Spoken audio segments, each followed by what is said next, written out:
Mister Manikanta IPS officer మా కార్యకర్తల మీద మా నాయకుల మీద నువ్వు రౌడీ షీట్లు పెడతామని బెదిరించడం అనేది అసాంఘికమైన చర్య.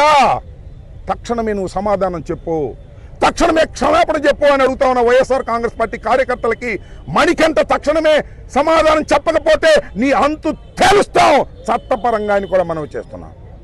ఇష్టం వచ్చినట్టు రాజకీయ నాయకుల మీద నువ్వు రౌడీ షీట్లు ఓపెన్ చేస్తావా? మేము ఎందుకు వచ్చాం రాజకీయాల్లోకి? ప్రజాసేవ చేయాలనే ఉద్దేశంతో రాజకీయాల్లోకి వచ్చాం. కింద పడుతున్నాం, మీద పడుతున్నాం, అనేక కష్టాలకి నష్టాలకి వచ్చి జగన్మోహన్ రెడ్డి గారి వెంట నడుస్తున్నాం. మీరు ఆంక్షలు పెట్టండి, ఆంక్షలు మేము తిరస్కరిస్తేనో మేము ఆంక్షలు పాటించకపోతేనో ఆ చట్టబద్ధమైన కేసులు పెట్టండి, ఎదుర్కొంటాం. రౌడీ షీట్లు ఓపెన్ చేస్తారంట, ఇంకా నేను మర్డర్ కేసు పెడతాను అలా డెడ్ బాడీ దొరకంగానే. ఏమిటా మీ బెదిరింపులు? నాకు అర్థం కాదు. మీరు ఎవరు?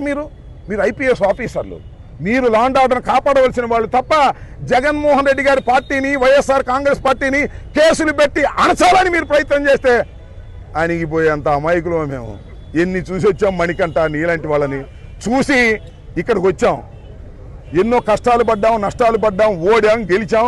రాజశేఖర రెడ్డి గారి వెంట నడిచాం. రాజశేఖర రెడ్డి గారు అన్నమాట ఎన్ని మీటింగులకు వెళ్ళామని ఎప్పుడైనా కేసు పెట్టారా?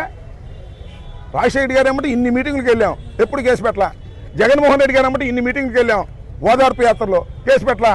పాదయాత్రలో ఇన్ని మీటింగులకు వెళ్ళాం, కేసులు పెట్టలా. ఇవాళ కేసులు పెడతారు. ఎందుకో తెలుసా? బాబు గారు వచ్చాడు, లోకేష్ బాబు గారు, ఆయన చెప్పి నడుస్తున్నారు వీళ్ళు. ఈ సర్వశ్రేష్ఠ త్రిపాఠి, మణికంఠ, ఆయన హరీష్ కుమార్ గుప్తా, ఇదంతా ఒక కోటరీ అయ్యి పోలీసుల్లాగా వ్యవహరించడం లేదు, వాళ్ళే రౌడీలాగా వ్యవహరిస్తున్నారు. చట్టం చేతిలో ఉంది కదా అని వారి చేతిలోకి తీసుకునేటటువంటి ప్రయత్నం చేస్తున్నారు. ఇది అన్యాయం, అక్రమం.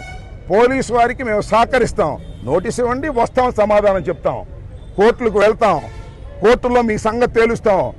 కేవలం హరీష్ కుమార్, అర్నేష్ కుమార్ వర్సెస్ బీహార్ అనే కేసుని మీరు ఫాలో కాకుండా చేసిన అందరి ఎస్ఐల మీద, అందరి ఇన్వెస్టిగేషన్ ఆఫీసర్ల మీద ప్రైవేట్ కేసులు పడేస్తాం, గుర్తుపెట్టుకోండి, వదిలిపెట్టాం. ఇప్పుడు ఒక సంవత్సరం పాటు మీ ఇష్టం చేశారుగా, అందరి మీద కూడా కేసులు పెడతాం. పోలీస్ ఆఫీసర్లైనా కూడా వదిలిపెట్టే ప్రశ్నే లేదని కూడా ఈ సందర్భంగా నేను మనవి చేస్తున్నాను. మేము ఏమి చేసినా చట్టబద్ధంగానే చేసేటటువంటి వ్యవహారం కానీ చట్టానికి వ్యతిరేకంగా చేసేటటువంటి మనుషులం కాదు. మేము ప్రజల నుంచి వచ్చినటువంటి మనుషులం. మా మీద మీరు ఇలాంటి పిచ్చి పిచ్చి కేసులు పెట్టి మమ్మల్ని బెదిరించాలనుకుంటే బెదిరిపోవడానికి మేము సిద్ధంగా లేము. 113 మంది కేసులు పెట్టారయ్యా. 113 మంది కూడా ధైర్యంగా ఉండండి. ప్రతి వాయిదాకి వెళ్దాం, మేము కూడా వస్తాం, పిక్నిక్ వెళ్ళినట్టు వెళ్దాం. ఈ కేసులు నిలబడేది కాదు, చచ్చేది కాదు.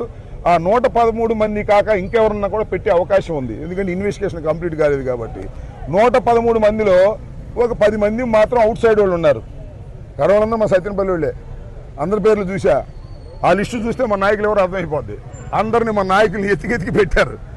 పెట్టకపోతే మా నాయకుడు కాదు ఏమైనా దశకొచ్చింది వ్యవహారం. కాబట్టి ఇలా దుర్మార్గమైనటువంటి ఒక పోలీసు రాజ్యం ఇవాళ రాష్ట్రంలో నడుస్తూ ఉంది.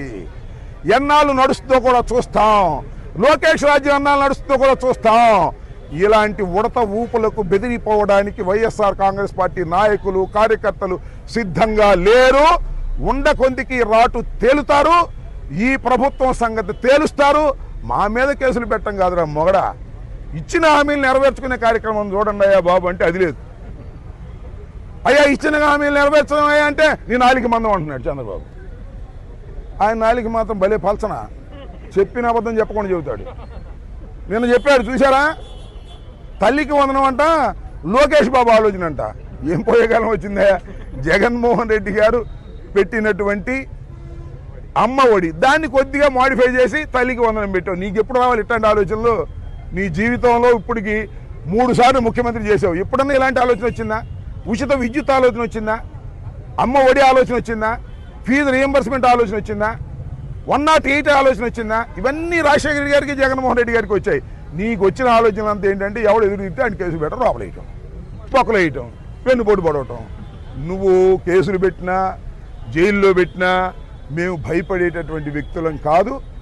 నీ సంగతి, నీకు సపోర్ట్ చేస్తున్నటువంటి పోలీసు వారి సంగతి కూడా తేలుస్తామనే విషయాన్ని కూడా దయచేసి మర్చిపోవద్దని మనవి చేస్తూ, ఇవాళ మరి మమ్మల్ని పిలిచారు, మేమందరం వచ్చాం. ఇంకా చాలా మంది ఉన్నారు. ఏమయ్యా నువ్వు తీసుకొచ్చి ఇలా ఎవరిని మేమేమి భయపడేటువంటి వ్యక్తులం కాదని ముఖ్యంగా సల్తెనపల్లి నియోజకవర్గ ప్రజలందరూ కూడా గుర్తుపెట్టుకోండి.